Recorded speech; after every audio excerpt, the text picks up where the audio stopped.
It took almost 30 years for Tony Docherty to become an overnight success as a manager. A coach since 1995 and one of the most experienced assistants in Scottish football, Tony finally decided to take the leap to becoming number one here at Dundee in 2023. There have been big highs and real lows, but Tony has never flinched nor regretted his decision to put himself in the firing line. I'm Derek McGregor, this is One on One, and Tony opens up on his football life and the key relationships that have helped shape his career. Tony, you took your time becoming a manager.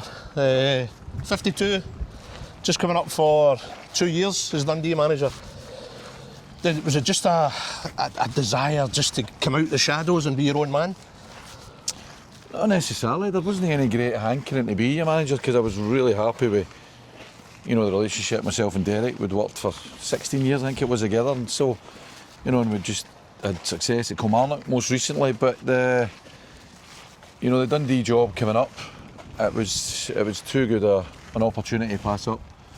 To get your first opportunity to work as a manager in the Scottish Premier League, because the job obviously just went up the season before that, and obviously with Gordon's influence at the club as well, I just felt, as I say, there wasn't a great hankering, I need to be a manager. I just thought the opportunity was just too good to pass up, and you know what, you're not getting any younger, as you say, 52, so you would always think to yourself, I've got to try it at some stage, so. From that point of view, I grabbed the nettle, and I took it on board, and I've thoroughly enjoyed it, I'd wondered if you'd long harboured, the thought of being your own man, being a manager, but it was just literally the opportunity when it came up that made you think about it. I'd had a few opportunities, discussions with other people, but I was really, really happy with the way that me and Derek worked, and the amount of time we'd worked together, the success we'd had together, so there wasn't a real, some people just get desperate. I wasn't that, but certainly when that opportunity presented itself, I thought, no, that's too good an opportunity to pass up, and I'm glad I did. I mean, management's not for everyone. I remember speaking to Maurice Malpass recently, Tony, and he was telling me when he became a manager, he suddenly realised he preferred being a coach. But you've taken to it like a duck to water. I really enjoy the side of it. I've got great admiration for. I mean, there's Derek being a manager for so long. It's a tough gig. It's different, absolutely different for being an assistant manager. Assistant manager, you're the go-between. You're every player's best pal. But when you're a manager, you're the guy that makes decisions, and you can't be as popular. But still, I think it's important you still keep your personality. And I think that's the most important thing. Yes, you gain all sorts of coaching qualifications, and you need to know the game, but I think it's important that your personality comes out, and I think I've enjoyed that side of it, but I've enjoyed the decision-making process. It's not been easy, but there's a lot you find out about yourself as a manager that you'd never have known had you just continued to be an assistant manager. How difficult initially did you find the selection decisions? Because inevitably there'd be certain positions where maybe it was a real dilemma for you. Did it take a wee bit of time adjusting to being the main man and having to make a cold, clinical decision? I think you need to always just be really honest and be able to look players in the eye, and if you make a decision, I think everybody will tell you that, players they just want honesty, so if you're making a decision, you make a decision and you probably let the player know why you're making that decision. And listen, it's all about winning, so once you become the manager, you realise, of course, you can have an influence as an assistant manager, but the manager's the one that makes a decision that affects the performance and affects the result. So if you're not making the decision that your gut's telling you to make, and that's something I always go back to, that I remember going on all these coaching courses you went on. I remember one of the best pieces of advice I ever got was the late Walter Smith, and people do all these PowerPoint presentations, and his message was basically go your gut. When you're the guy in charge, go with your gut, and I've kind of taken that on, and I've found myself in loads of situations where it's maybe sleep on a decision, but eventually, when that decision is based on your gut, and that's something that I learned from that. I suppose the easiest thing with management would be just to make the most comfortable decision every time, but then you probably wouldn't be in the job long enough, because if you're going against your instincts just to go for a comfortable life as a manager, your shelf life isn't going to be too long. No, and there's a lot to be said as well, because you're working, every manager, you're working with probably 24 players. It is important to have team harmony, but there's ways of doing that, but the ultimate objective is to win football matches. So if you can do both and get a balance with it, great, but sometimes that's not possible. But I just do believe in it, and I've always thought that all through my career, whether it be playing or coaching, that honesty is the best policy. you're a hugely experienced coach before you took the hot seat here, Tony. Is that one of the key things that you learned, all the managers that you work with? You will have seen them make really difficult decisions, but they haven't shirked them. So you would have known that yourself when you came in? Aye, I think so. I think you need to realise that there comes a time when the door shuts and you can have influence and input for loads of other people. Obviously, me being an assistant manager for so long and having such a close relationship. But ultimately, the manager makes that decision. So you realise that's part of the gig. You know, that's why you've got the job. And then, yeah, you know, I've worked under my coaching career anyway. I've worked under, 8 managers actually, 3 Scotland managers within that. And Craig Brown, Gordon Strachan and Craig Levine, but obviously having worked for such a long time with Derek, who's a brilliant manager, absolutely brilliant manager, it's important that you take a wee bit from every one of them, and that is probably the biggest part. The biggest part is that you need to realise you're the decision maker, and as I say to you, that decision a lot of the times comes down to a gut feeling. I was speaking to Scott Brown a few months ago in one-on-one, and he was saying that he took so much from all the managers that he played for, but ultimately you have to be yourself. That's the thing, don't you? It's impossible for you to try and at any point imitate Derek McInnes or Craig Brown or any of the other managers you've worked for. You just wouldn't carry, would it? No, it wouldn't. And it's funny. I was doing a thing the other day there, one of these question answer things for some of the coach education courses, and that was one of the questions, and that's what I said. You can be inspired by other coaches. Everybody, you're inspired by Pep Guardiola, but don't be yourself. I think inspirations that you take from others, and I take inspiration from everybody I've worked with. Whether it be way back to playing under Jim Leishman, or as recent as working under Derek or Ian McCowan. But you take something from everybody. But the most important part, as you said, is you adapt that to you, and I'm unique in my own personality, do you know what I mean? But I do take bits from others and make sure that hopefully, there's loads you learn from other people, but there's other things you think, I don't know if I would do that. So it's all blending that into what your style is, and as I say, it all goes back to, what you are as an individual. What is your management style? How? I think you need to ask the players. How would you like them to view you? I think I like them to view me as somebody that is going to help them in their career. I think I've had a background in terms of improving and developing players all the time, and that's what, I love being on the grass. I love being working, coaching players and working with them, and you probably do a bit less of that as a manager, although I try and do as much as I can. But I'd like for players to think that I'm there to help them, and I can help. And I've had loads of, in this role here, I've had loads of times with players as well, that I build good relationships with my players, and that's really important. And that's something I've learned from previous managers, particularly. Is that key for you, Tony? Do you like to be close to your players? Aye, I do. I like to know everything about them. And there's been loads of instances where players will come to you, about things out with football.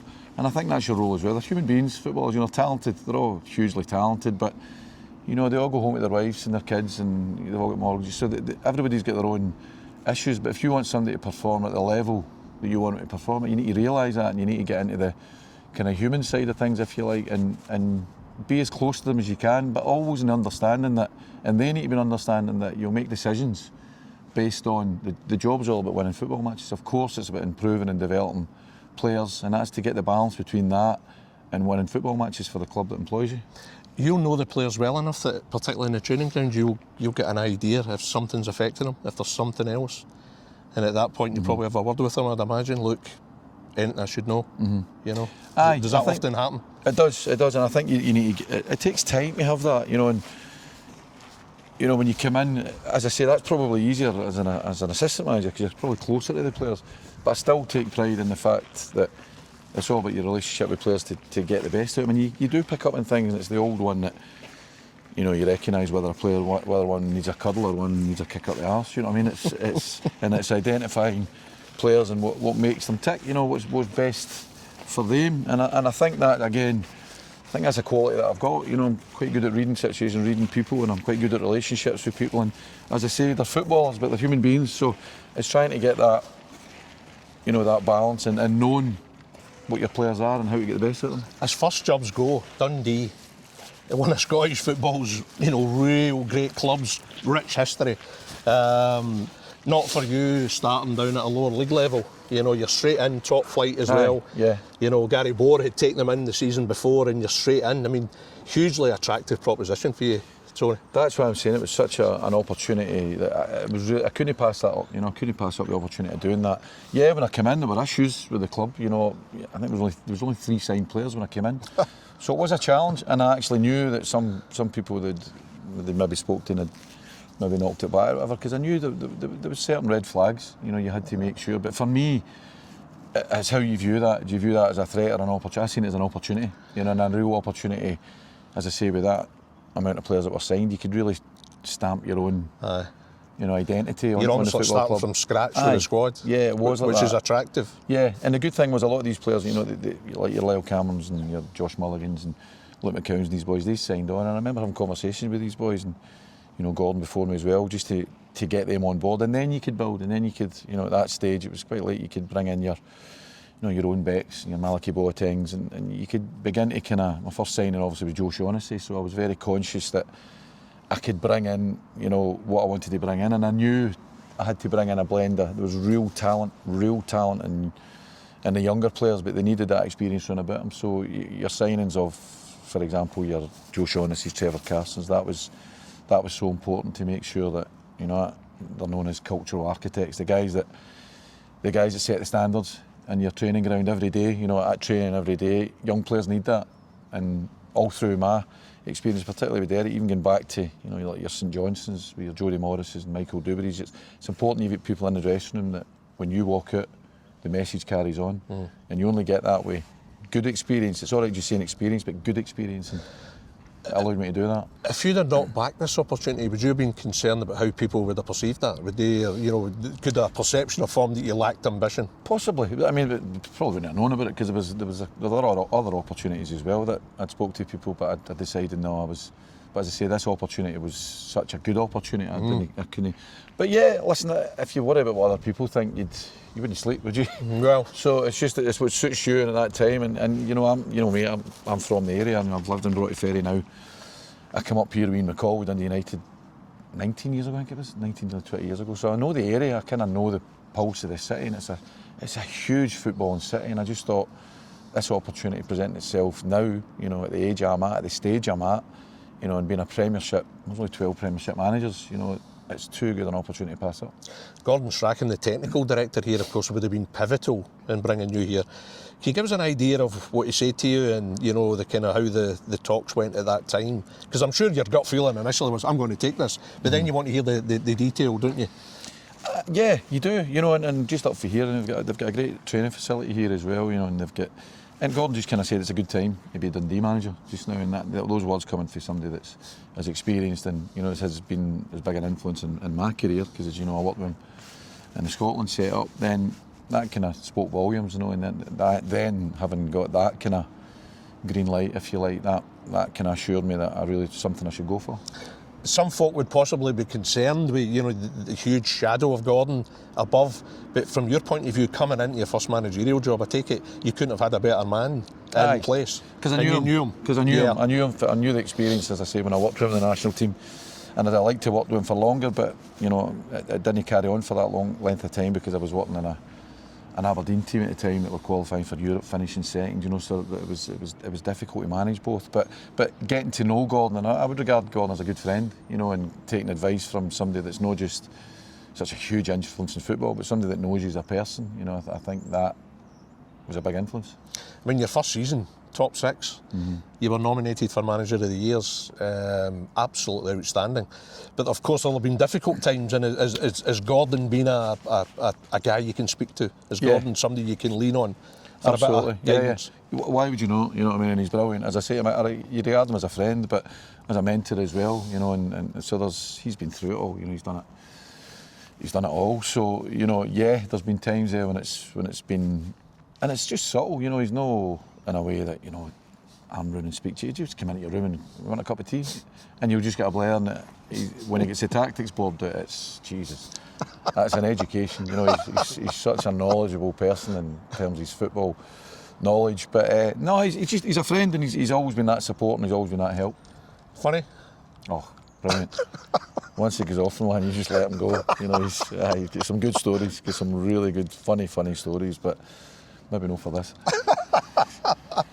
Last season, it was fantastic, Tony. I mean, Is it inevitable that when you're going through and you're doing so well in this season, you'll maybe have less contact with directors or you know, your guys like Gordon? Or is Gordon just a constant throughout a season? No, I'd say it's a constant. I'd say with John Nelms as well. You know, John works every day at the club. You know, at the training ground, he's there every day. So there's a constant dialogue. And I just felt at the time when I came into the club, in terms of Gordon, John, and you know the staff, it needed a wee bit of alignment. And I think together we brought that in, and that's been kind of key towards what we've been doing up to now. You know, so no, I'd say there's always been that. There's always been that support coming in. How have you grown as a manager? How do you see yourself now as a manager compared to when you first came in? It's Summer amazing. 2023. Do you already notice or recognise a big difference in you? Probably better ask my wife that. I do. You look back. I mean, I keep a diary on everything that I do. And I remember reading when I first came into the job, I think it was that book, was it Mickey Mellon's book? It was about the first 100 days. And he documented his first 100 days, and he had examples for all other managers, you know, about their first 100 days. And I remember focusing on that, about your first 100 days are important, you know, and I kept a diary. And when I look back at it now, I think, Jesus, how did I get through that day? How did I get through? But some things just kick in, you know, and when I look back on it now, yeah, every experience, be it good or be it bad, has shaped me into being the manager I'm in. And I think now I'm a much more rounded, if you like. I mean, I know I've only been doing it for 2 seasons, but just taking all your experience, I always said at the time, you know, I thought Dundee were a bit lucky as well to get me as a manager, because I think they were getting somebody that had the experience of, I mean, the amount of games in the dugout, I don't know, is it up in the 800s or something? I don't know, whatever Derek says and beyond that. But they were also getting someone with the energy of a new manager and almost like a youthful manager, although my age. So I do feel, you know, that I was coming in with that experience, but again with the energy that's needed. And I think now, 2 years down the line, having gained much more relevant experience as a manager, I think I'm much better placed now. And sometimes, you know, we've just had a wee sticky patch here of the results. You need to get through that. I think that's the first I've had, you know, where we've been blighted with injuries this season. It's been difficult, and we've lost a few games, and that's been a part of the management process that you need to get through. You would have known that anyway, Tony, even through last season. I'm sure that as great as it was and the team was, you know, top 6, you knew at the back of your mind how football works. Oh, aye. You know, it's got that habit of giving you a wee slap just when you think things are going too well. Yeah. So part of you would have been prepared for it, but still not pleasant to go through it. No, it's not pleasant, but you just, as long as you know, and as long as you trust the process. And I was really pleased. One of my players came out and said that after the Derby game there, and spoke about recent running coming through and getting a success. He says it's just about, the manager says, about trusting the process. It's good to hear your players echoing that as well, because it is a process. You know, you need to have a belief in what you're doing, in terms of every morning you turn up at a training ground and you work with the players, you've got to have the same philosophy, you know, every day. You can't change. You know, I'm what I am. I like developing footballers, improving footballers. I like football being played in a certain style. You know, I like attacking football, energetic, you know, speed in the pitch and all that. And I think you need to keep your beliefs, you know, when you're doing that. And yeah, there'll be bumps in the road. There is. Speak to any manager, and I'm relatively new at it. There is bumps in the road, but it's how you adapt to that and how you make sure you stay true to yourself. How often do you lose the plot? How often would the players see you get angry? Well, I don't think if it's one of the ones I could tell you, it's just you know, it's just a kind of instinctive thing. You know, sometimes you'll be angry because your anger can come from that you know a player's better than he is, but he's not expressing it in the pitch, and that's where your anger can come from, or that somebody's not following instructions. So I don't think there's any. But again, it goes back to that whole thing I said. It's about an honesty. So if I feel that, I'll do it, but I'll not do it to be fake. And I think again, that's the thing to do with the players. I think the players understand it. I think I'd like to think I've got a good relationship with all my players, and I think they know that if I'm angry, but I'm not going to be angry just for the sake of the gaffers. So I think there has to be an authenticity, I would say, about it. As we speak, Tony, it's a week or two since you beat Dundee United at Tannadice. Fabulous performance. Could have been a much more emphatic victory. See, as Dundee manager, can you describe how good that feeling is to be on top, to have the bragging rights in a city derby? As good a city as Dundee is. You know, listen, I said that to you. I've lived here now for 19 years, and I know it's such a hotbed of football, and the rivalry between the two clubs. You know, it's so to be the manager that. You know, the thing that's particularly pleasing of this season. Listen, we've got a good bit of the season to go, and I hope we go on the run that I'm hoping we go on, and we finish the season really strong. But to have had a season this year where, you know, you playing Dundee United here in the Scottish Cup, you won that game and you broke a 69-year hoodoo.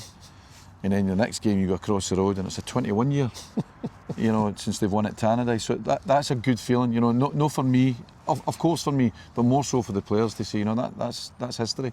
That's you created a bit of history. So, you know, it's important. It's not all about derbies. It's not. Of course. I think if you speak to a lot of Dundee United fans, that's a big thing that they remember. If you're living in the city, it makes it easier going out to the shops as well, doesn't it? No, really. I can't go to the Co-op. I've not been to the Co-op. There are other stores available. That's the thing about it. It's the one. It's not a downside because it's, you know, but obviously been visible in the city. And I think Jim lives down the road, so he's quite lucky. He can. And listen, when I worked with Derek at Aberdeen, you know, I was again brought to Ferry, so it'd be good to drive away and get a wee bit. You don't get that here, but do you know what?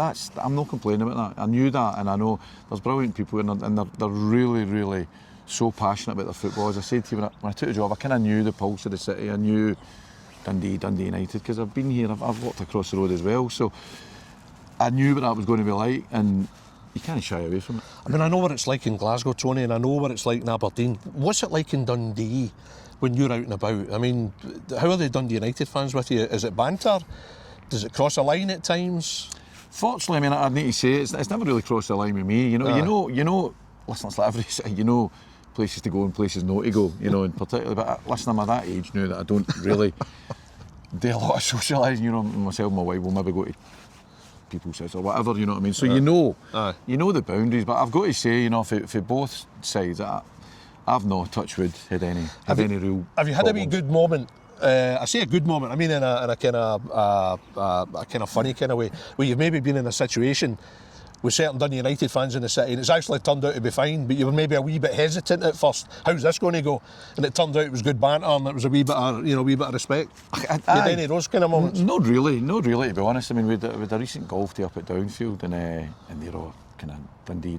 And listen, you can read it. You can read the situation as long as you don't get caught up in it. Do you know what I mean? You can read what the situation is, but it is what it is. You know what I mean? I knew that coming into the job, but I've not got any complaints about it. It's a fantastic dynamic, though, isn't it? Two great clubs. Aye. Two of the greatest clubs in Scottish football, just in the same street. It's brilliant. Some of the players, and Jim will tell you that as well, when you sign players there and you describe it to them, they actually, particularly players from down south, they look at you and you go, nah.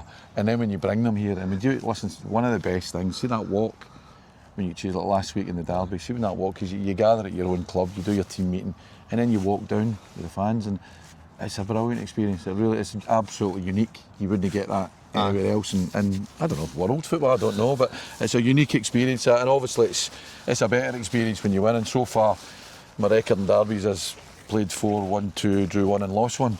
So, and the ones that I won were historical, so it makes that walk and the whole kind of atmosphere and the whole thing about it even more special. Yeah, I mean, it's, you know, the club have got big plans, you know, stadium, new training ground. I mean, what are your ambitions for Dundee? How do you see Dundee, in terms of the top flight? Well, I would love, I mean, my coming here, you know, has always been about trying to make the club as successful as we can be. You know, last year we made the top 6. This year I wanted to go as far as I could. Both years in the cup competitions, we got to quarter-final of both. We knocked out with Rangers at the finalists, and the Scottish Cup, and got knocked out with Hearts at Tynecastle. And although disappointed with that, it was progress. So again, I work every day on the basis that I try to improve and develop players, and if you do that, that will improve and develop the team. You know, and if you continue to be that and try and improve on day by day, game by game, year by year, then, you know, I wouldn't put out any big statements there, I want it to be this. It's just about improvement. But would you like the players to aim for one of the cups? Europe, of course, as well. One of the biggest disappointments this season was the most recent quarter-final at Hearts at Tynecastle, you know, when we got the game back to 1 each, and the travel and support were just magnificent that night, and it really pained me. It really pained me that we lost that game. And when we lost the third goal, I looked around and I seen them all coming out of that stand there, and it really did pain me that. And I thought, so one real deflated moment I had as Dundee man, because I did have aspiration. I did think we were going to win this and we're going to get to at least a semi-final at Hampden, you know. So when Big Joe scores the equaliser and it goes 1-8, I think, right, good, this is us, and it really deflated me. But again, like I say, you need to bounce back for that, and my press after that was to say to Dundee fans, apologise to you. The only way I can make that up to you is by winning a derby. I'm imagining lately was your most difficult period since you've been here as a manager, and I wonder how does that affect you away from here? You know, because I think, you know, a lot of fans can forget you're human. Aye, you know, aye. The pressure's enormous. You feel it more than anyone. I do, you feel a responsibility. Going back to that thing about being manager as opposed to, you do feel all the responsibility. You feel the responsibility of the players, you feel the responsibility to your chairman, your technical director, but mostly you feel it to your fans. And that night, as I say, I had that horrible feeling of we've let them down kind of thing. But as I say, only way I could say in the press to make it up to them was our next game's a derby. Hopefully we'll make that up for you, and hopefully we went away to making that up. But it's something that it's never lost on me. You do it for the fan base. It's such a traditional football club. There's generations sit and talk at the Christmas dinner about remember that game and remember this game, and you need to realise you're at the heart of that now. You're the face of that. So that never escapes me. It never escapes me the importance of the job. How have you dealt with the pressure over the years, including as an assistant? You know, you've been assistant at big clubs, Tony. Now you're a manager. How do you deal with that? How do you switch off? I think family's massive. You know, I've got my wife and my 2 girls who are great. You know, they're so grounded. I've got a really good family. They're down in East Kilbride, but they come up a lot. I've got my sister as well. So I think you need to make sure you've got a release and you get away from it. I love my golf as well. I love to and I find that's the best time to switch off. When you're on a golf course, just leave the phone. And I've got good mates that I play golf with that they don't even ask you about Fitbit, do you know what I mean? And I've also got my Fitbit mates like Derek and Wee Willow and Barry Robs, boys like that. You play golf with it. You need to get away. You need to find some kind of escape from it. But again, it's something that you need to deal with. You need to make sure, as you say, as I've been assistant manager at big clubs as well, and there's pressure and there's times as well, and it's just important that you learn how to deal with that. You any good in a golf club? Not bad. I'd leave that to other people to say, but I'm not a great golfer, but I enjoy it, put it that way. I do enjoy it. Aye. I mean, of course, you set such a high standard for yourself, Tony, in your first season.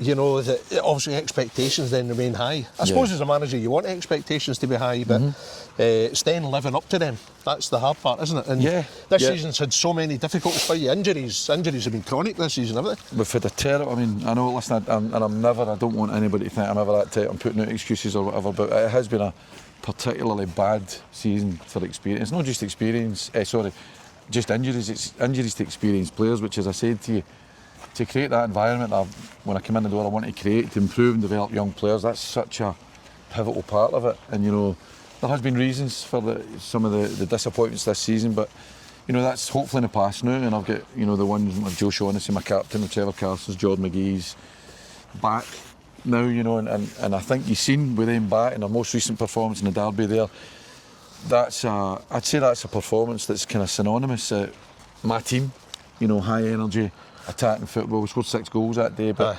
everything kind of came together because we had everybody back. You know, so listen.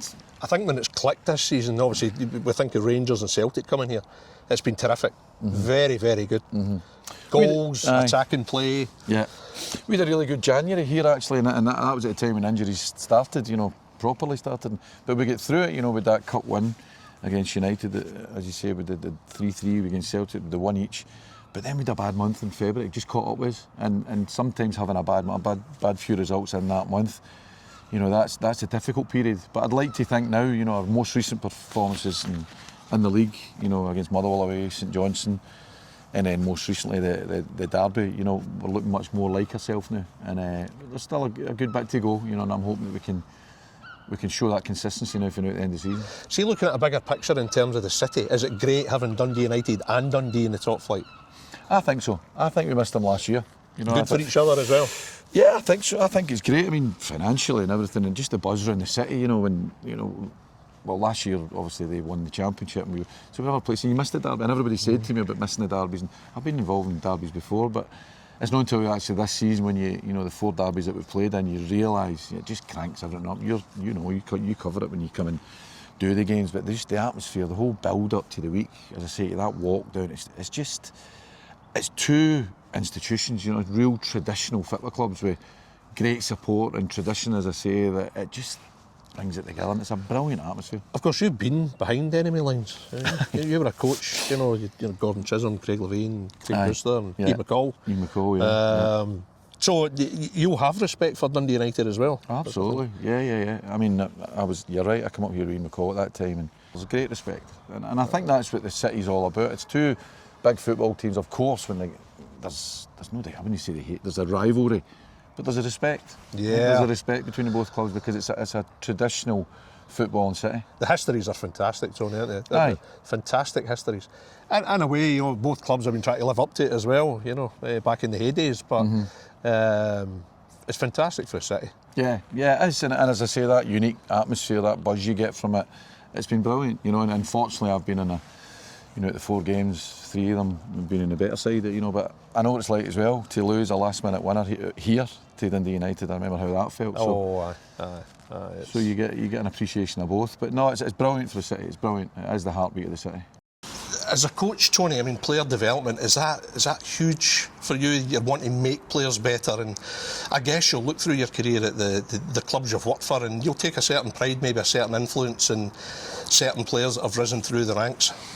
Aye, there's nothing more rewarding than that, and in this job, the 2 years I've been in, you'd like to think you've improved and developed players here, most recent, Luke McCowan, when I came here as a winger, put him into the middle of the park, played as a number 8, and he's now having a fantastic career at Celtic. But there's other ones, you get Lyall Cameron, Josh Mulligan, Finn Robertson, and even last year the ones that I took on loan, your own Becks and Malachi Boateng. So that's your most recent, batch of players that you'd like to think you've had a big influence in terms of their career development. But it goes back to when I was an assistant manager and I worked with players, and yeah, it's hugely rewarding when you see a Scotland squad, for example, when you see Scott McKenna, Lewis Ferguson, Kenny McLean, Ryan Christie, boys that you've worked with and had an influence. And Derek was a manager, I was assistant manager, but that is the most rewarding thing, and I think that's what your job is. Your job is to, of course, to establish relationships, to win games of football match, but to develop footballers, and that's what that's my background.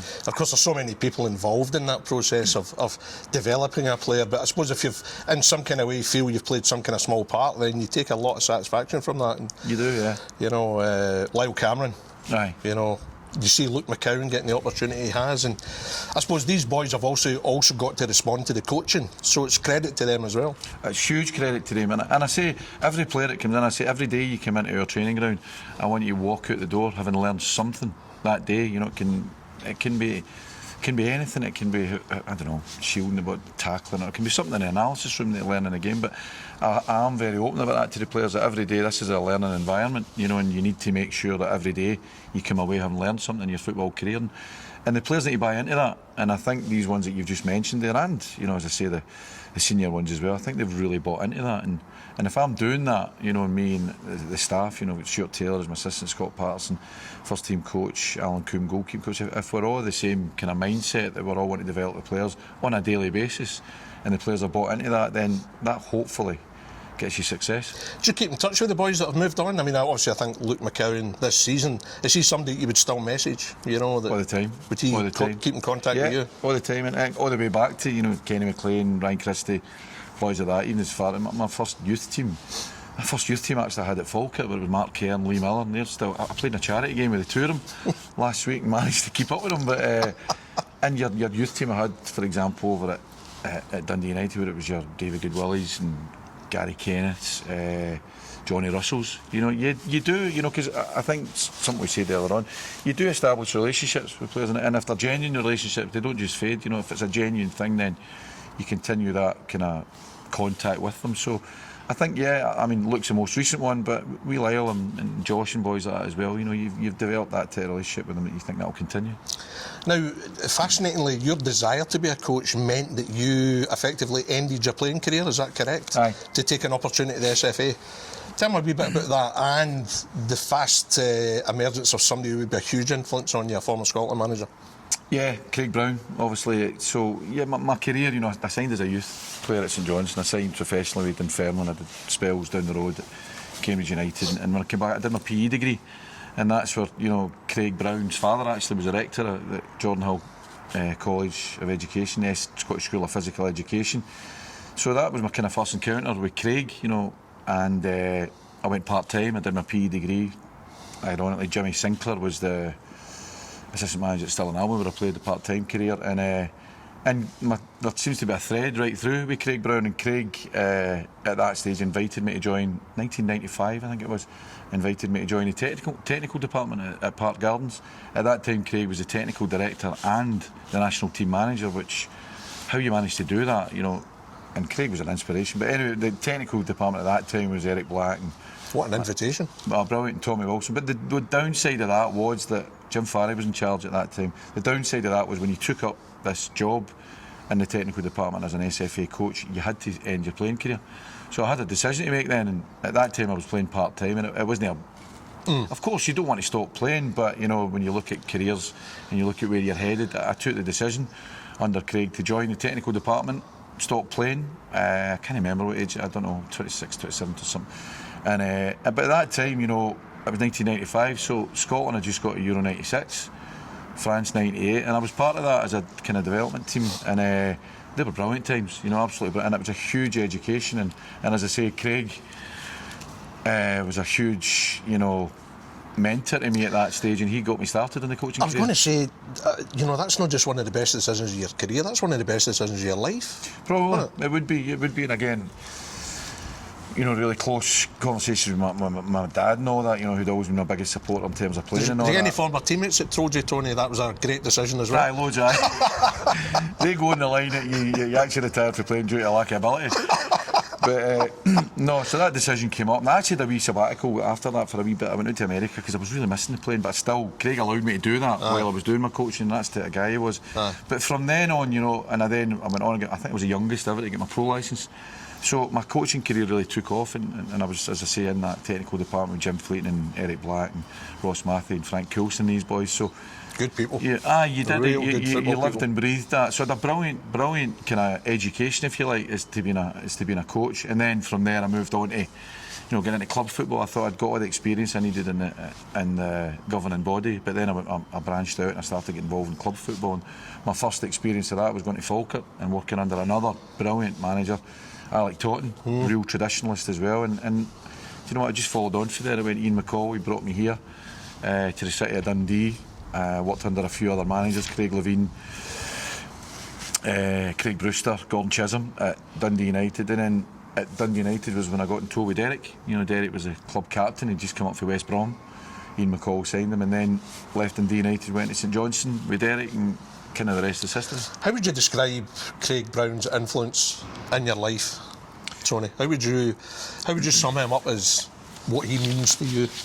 Huge. I mean, you were in my office earlier on, you know, and I've got two pictures up in my office. One's Craig Brown and his signed strip and all that, and one's of my father. So it was a big inspiration, you know. He started me off in that pathway, if you like, coaching, you know, and then we kind of came together again, as you know, later on when he was, you know, he was a manager at Aberdeen at the time, and myself and Derek took over, and he then went on to the board of directors. So there's that thread that's run all the way through, and he was a brilliant man. You know, I can remember way ahead of his time. You know, to hold that title of being technical department director and international team manager in a really successful period for Scotland. I remember one Friday night going up to the Park Gardens, you know, because you did courses and I was dropping off stuff, maybe 8, 9 o'clock at night, and the light was on. I looked in, and there was Craig. You know, with the two screens and basically doing video analysis before anybody else knew, and you know, tagging together games and all that, and way ahead, you know, and he was inspirational for me. He had a mischievous sense of humour as well, Craig, didn't he? There's loads of stories I can't tell about Craig, you'll understand, but for that inspirational coaching point of view, he was big for me. I mean, obviously you get to know Derek at Dundee United.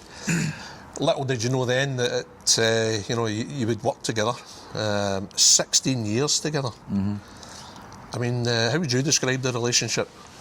I suppose like any couple, 16 years together, but did you end up nagging each other? Did you end up, you know? It probably was like a couple, you know, probably like a brother. You know, we used to fight like mad, but you had to do it because we knew for day one, you know, that when the two got together, we kind of formed a relationship at Dundee United, where Del was the captain, as I say, and I was taking the reserves at the team, but I was first team coach as well, and he was always wanting to get involved in that side, and I knew he was going to get into management, and you know, I think he got first job offer to go to Clyde, and that never happened. And then when it came on to me about St Johnstone, I thought, I'm going to sounded good, the type of person it was, and yeah, the rest was history. Our first year we won the championship, and yeah, I think, listen, you don't work with somebody that close for so long and don't develop that real close relationship, so aye, good times.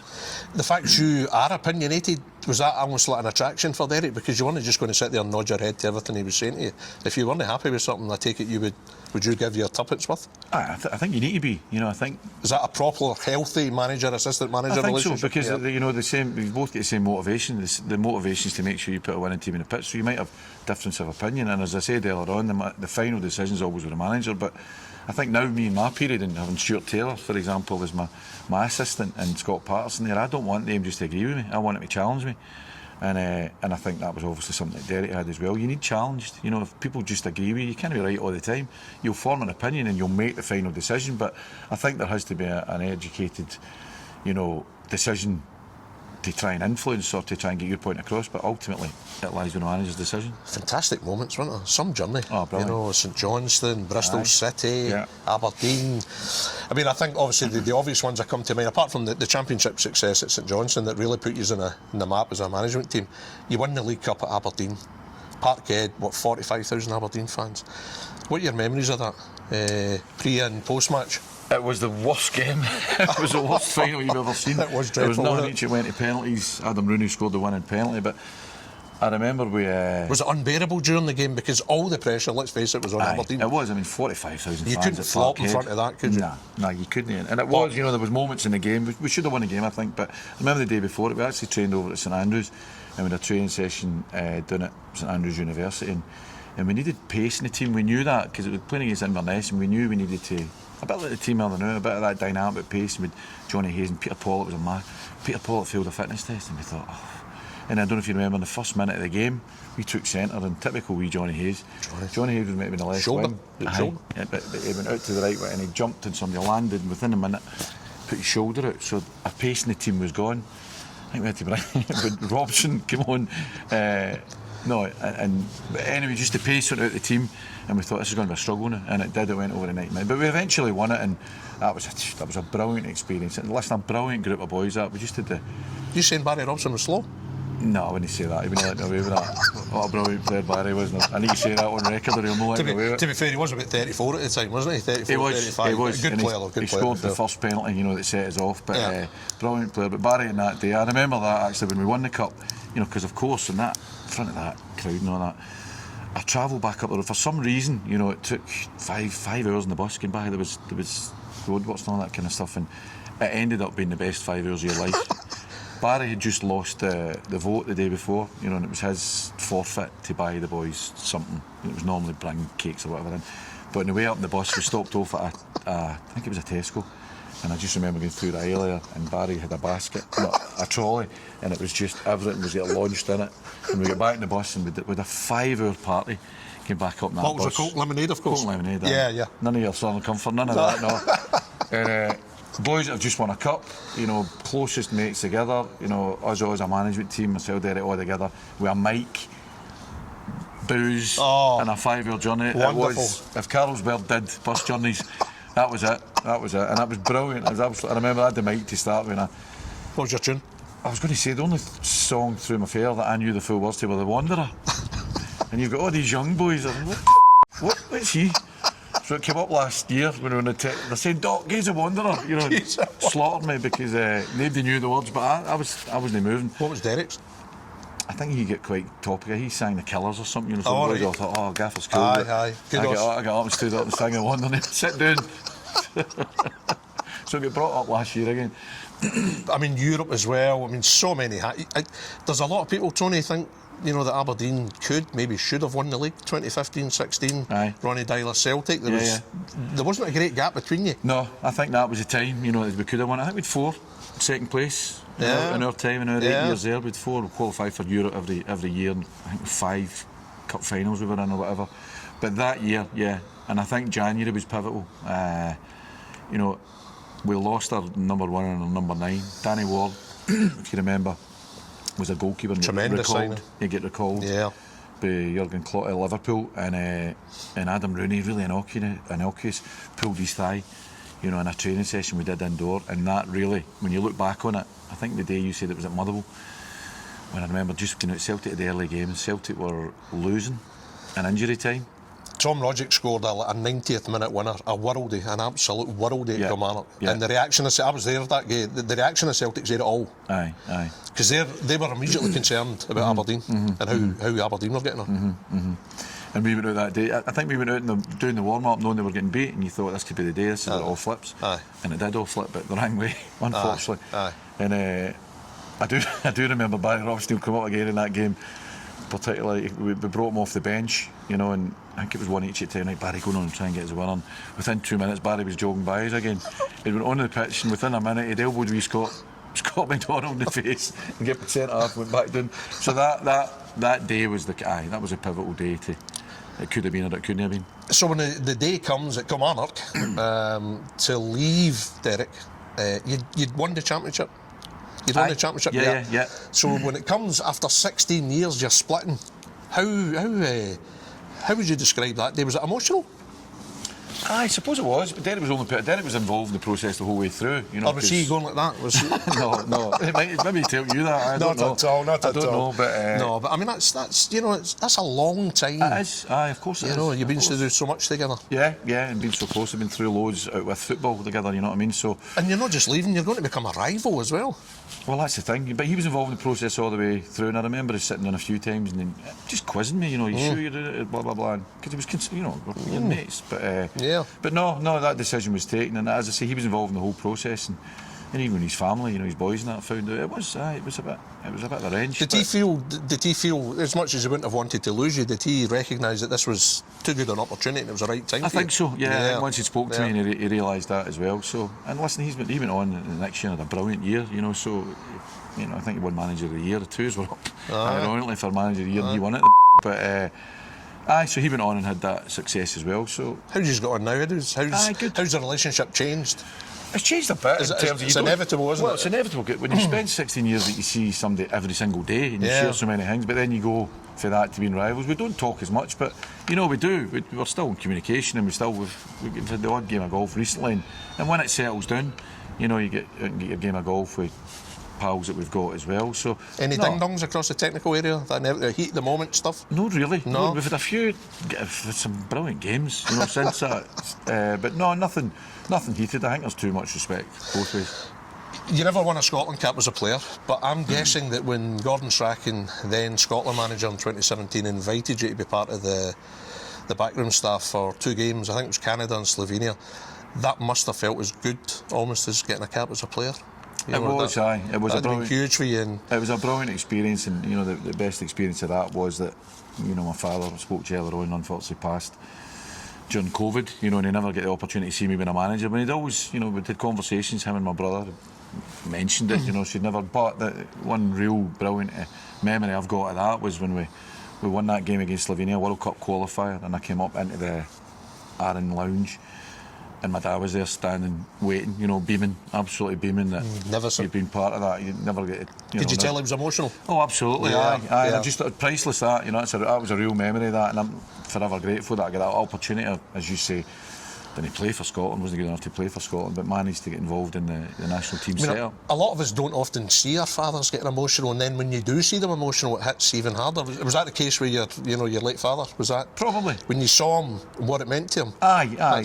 What a moment! It was. I could tell it was a moment for him, you know, a moment for me as well. You know, so really, really good memories that, and something I hang on to. Big hug. Well done, son. Aye. What's that? Well done. Aye. Well done, son. You go there. Big football man. Huge football man. Football man. Aye. What have you taken from him as a person? What qualities do you think he gave you, instilled in you? Probably personality. I've got his personality, the most optimistic personality ever. You know, his glass always half empty, and his saying was always rubber ball. Just bounce back, wee man. And what was the other thing? Lena Martell. Take it one day at a time. So they're the two songs that when I hear, I think, right, okay, you're Just tell listening. me you don't sing that one day. Rubber Ball. No, Lena Martell. Day. That's no bad song. That, Well, okay. One day at a time. We'll discuss that another time. Okie doke. But it's a lovely portrait you've got of your father in the office, so he's clearly, every day you're seeing it, he's very much an inspiration for you. Aye, absolutely. And I wish you had seen me being a manager, but you'd seen me going through all that, and as I say, that Scotland thing was you know, it was good, that was pleasing. Tony, I'm delighted how things are going for you as a manager. You know, in less than 2 years you've achieved a lot, and you know, I wish you the best for the rest of the season as well. Thank you very much for your time. Appreciate that. Thanks, Derek. Cheers. Thanks, mate.